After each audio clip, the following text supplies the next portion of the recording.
Good morning everyone.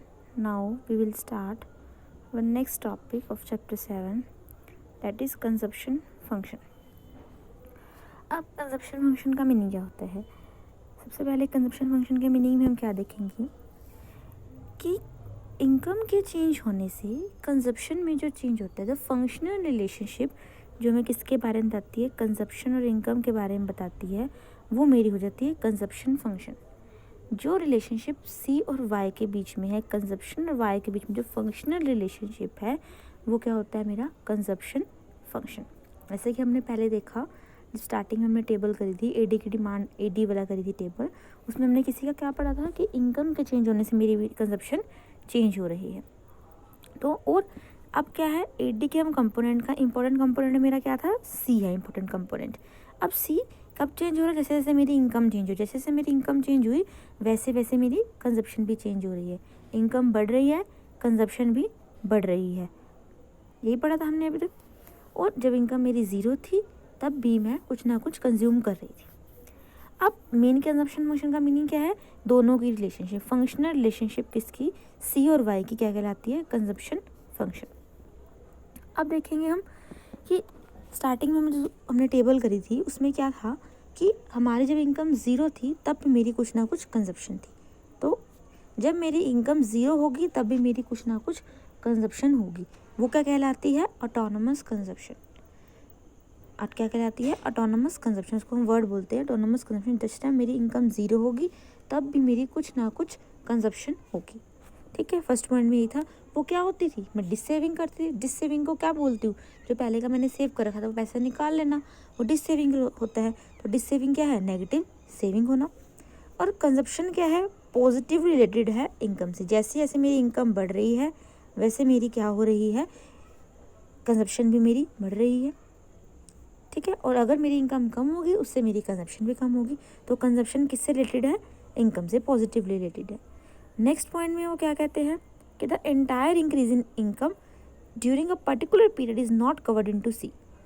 कहते हैं कि जितनी, ऐसा नहीं है कि जितनी मैंने इनकम अर्न करी वो सारा का सारा ही मैं सी में, कंजप्शन में कन्वर्ट कर दूँगी। एक पॉइंट ऐसा होता है जिस टाइम मैं जितना अर्न कर रही होती हूँ तब मैं कंज्यूम कर देती हूँ, बट हमेशा ऐसा नहीं होता, क्योंकि जैसे जैसे मेरी इनकम बढ़ती है अब फिर क्या हो जाता है, हम कुछ ना कुछ सेव करने लग जाते हैं। स्टार्टिंग में क्या होता है, जब हमारी इनकम कुछ भी नहीं थी तो सिर्फ हम कंज्यूम कर रहे थे। जैसे जैसे मेरी इनकम बढ़ी मैंने कंजप्शन को भी बढ़ाया, पर जिस रेट से मेरी इनकम बढ़ी उस रेट से कंजप्शन को नहीं बढ़ाया। अब क्या करने लग गए, अब जब हमारी नेसेसिटीज़ पूरी होगी हम तो कुछ सेव भी करने लग गए। तो ठीक है, तो जिस रेट से हमारी इनकम बढ़ेगी उस रेट से हमारी कंजप्शन नहीं बढ़ती, उस क्या होता है, कंजप्शन हमारी कुछ कम बढ़ती है। किस पॉइंट के बाद, जिस टाइम इनकम और हमारी कंजप्शन बराबर हो जाते हैं एक पॉइंट में। तो ये था मेरा कंजप्शन फंक्शन। अब आगे देखेंगे, अभी तो हमने मीनिंग उससे देखा, मीनिंग से सिंपल। अब हम उसको टेबुलर फॉर्म में, ये आपको टेबल बता ही रखी थी उस दिन, एडी में भी यही था कि जब इनकम मेरी ज़ीरो है तब मेरी कुछ ना कुछ कंजप्शन करूँगी मैं। जैसे मेरी इनकम बढ़ी तो मेरी क्या हो गई, कंजप्शन। वो पहले जो हमने टेबल करी थी वो एडी की थी, सी प्लस आई की थी। अब ये सिर्फ किसकी है, कंजप्शन की है। फिर इनकम बढ़ी, मैंने कुछ कंज्यूम कर लिया, उसमें से बराबर रहा। और जिस टाइम फिर दोबारा मेरी इनकम बढ़ी मैंने कंजप्शन बढ़ाई, पर जिस रेट से मेरी इनकम बढ़ी उस रेट से मेरी कंजप्शन नहीं बढ़ी। तो वही ऑटोनोमस कंजप्शन इसमें क्या हो जाएगी, 20, कि जिस टाइम मेरी इनकम ज़ीरो है तभी मैं कुछ ना कुछ कंज्यूम कर रही हूँ। तो 20 मेरी क्या हो जाएगी, ऑटोनोमस कंजप्शन। जिस टाइम मेरी इनकम ज़ीरो, जिस टाइम इनकम हमारी ज़ीरो होगी उस टाइम मैं कुछ ना कुछ कंज्यूम करूँगी, वो क्या होगा, मेरा ऑटोनोमस कंजप्शन। उसके बाद सी बढ़ा, मेरा वाई भी बढ़ रहा है। सी बढ़ रहा है क्यों, वाई के बढ़ने के साथ सी भी बढ़ रहा है मेरा। और जिस रेट से मेरे वाई बढ़ रहा है उस रेट से मेरा सी नहीं बढ़ रहा, सी कुछ कम रेट से बढ़ रहा है। जैसे दिख भी रहा है, इनकम मेरी 50-50 से बढ़ रही है, कंजप्शन मेरी सिर्फ 40-40 से ही बढ़ रही है। क्लियर। इसी बात का डायग्रामेटिकल प्रेजेंटेशन देंगे। अब डायग्रामेटिकल प्रेजेंटेशन में क्या है, वही हमारी इनकम ओरिजिन से स्टार्ट हुई, क्योंकि ज़ीरो से स्टार्ट कर रहे हैं ना उसको, और कंजप्शन मेरी अबव ओरिजिन से स्टार्ट होती है। कितना डिफरेंस बीच में रहता है, क्यों, जो हमारा किस में होता है, ऑटोनोमस कंजप्शन का। ये ज़ीरो से अबव क्यों स्टार्ट हुई, क्योंकि जिस टाइम मेरी इनकम ज़ीरो है तब भी मैं कुछ ना कुछ कंज्यूम कर रही हूँ, तो ये अबव ओरिजिन से स्टार्ट होती है। और एक पॉइंट ऐसा आता है जब ये दोनों क्या हो जाते हैं, कंजप्शन इनकम मेरी बराबर होते हैं, वो मेरा क्या हो जाता है, ब्रेक इवन पॉइंट हो जाता है।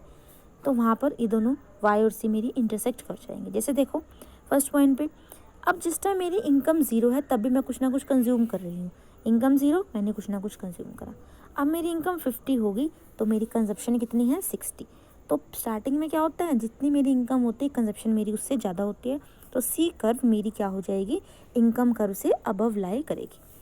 उसके बाद मेरा कौन सा पॉइंट आता है जहाँ पर वो दोनों बराबर होते हैं, जितनी मेरी इनकम है उतनी ही मेरी कंजप्शन है। उसके बाद क्या होता है कि उसके बाद में अगर मेरी इनकम बढ़ती है तो मैं कंज्यूम तो करती हूँ कुछ कम, कुछ क्या करने लग जाती हूँ, सेव करने लग जाती हूँ। तो ये जिस टाइम मेरी 150 इनकम होगी तो मैंने कंजप्शन करी सिर्फ 140। तो उसमें इसके बाद क्या होता है, ये सारी मेरी सेविंग हो जाती है, ठीक है, क्योंकि मैंने कंजप्शन करी कम। अब इसी का ही जिसे इसमें बता रखा है। अब अगर मैं बताना चाहूँ कि सी लाइन, कंजप्शन लाइन की जो स्लोप होती है वो क्या होती है, इसको हम वर्ड बोलते हैं MPC, marginal propensity to consume. अब कोई भी स्लोप हमने 11th में देखी, स्लोप देखी थी। स्लोप क्या होती है, एक फैक्टर के चेंज होने से दूसरे फैक्टर में क्या चेंज आया वो मेरी स्लोप बताती है।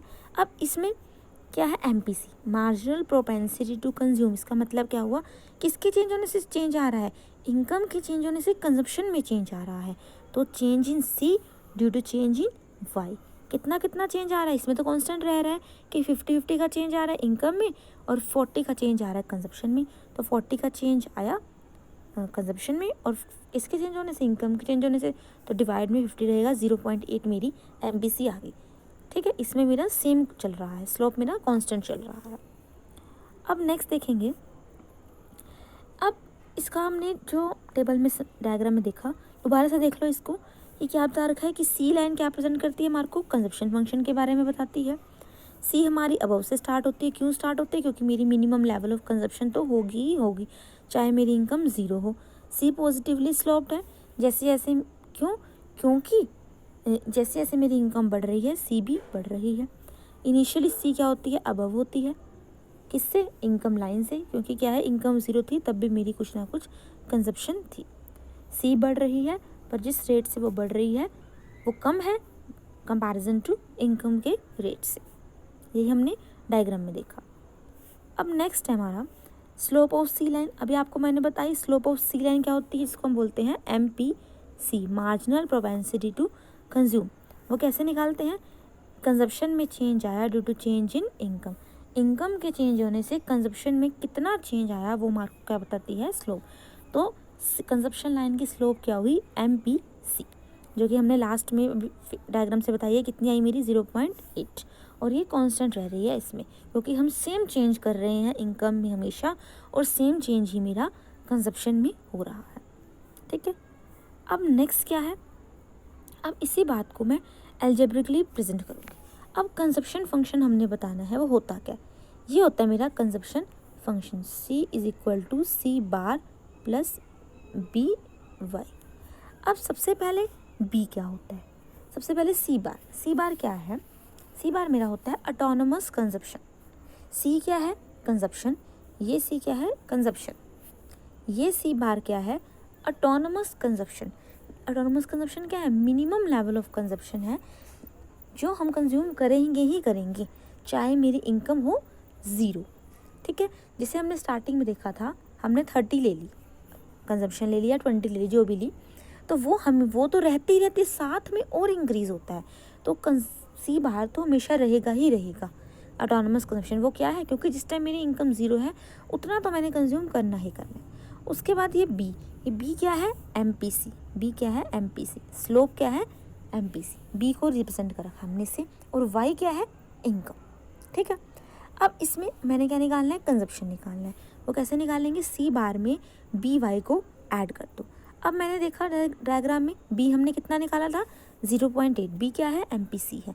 तो और कंजप्शन फंक्शन में C बार क्या निकाला था हमने, जो मिनिमम जो मैं C कंज्यूम कर ही रही थी, मिनिमम मेरा C जो ऑटोनोमस कंजप्शन था वो कितना था मेरा 20 प्लस 0.8Y, तो ये क्या बन जाएगा मेरा C। ऐसे हम हमेशा C निकालते रहेंगे। जैसा कि हमने यहाँ पर देखा था, ये 20, ये वाला फैक्टर 20 जो स्टार्ट में, यही तो हमने क्या ले रखा है, ऑटोनोमस कंजप्शन, ये क्या है मेरा C बार। अब इसी को हम नेक्स्ट में देखेंगे। अब जैसे हमने उसमें C निकाला था, वही कर देंगे। मेरे पास जब इनकम मेरी 0 थी तो मेरा सी क्या आएगा, सी बार तो 20 रहेगा ही रहेगा, और MPC मेरा 0.8 है। वाई उस टाइम क्या था 0, तो मेरी इनकम, तो मेरी कंजप्शन क्या आ गई 20। अब जब वाई मेरा 50 हुआ तो मेरी 60 आ गई। वही पुट करते जाएंगे।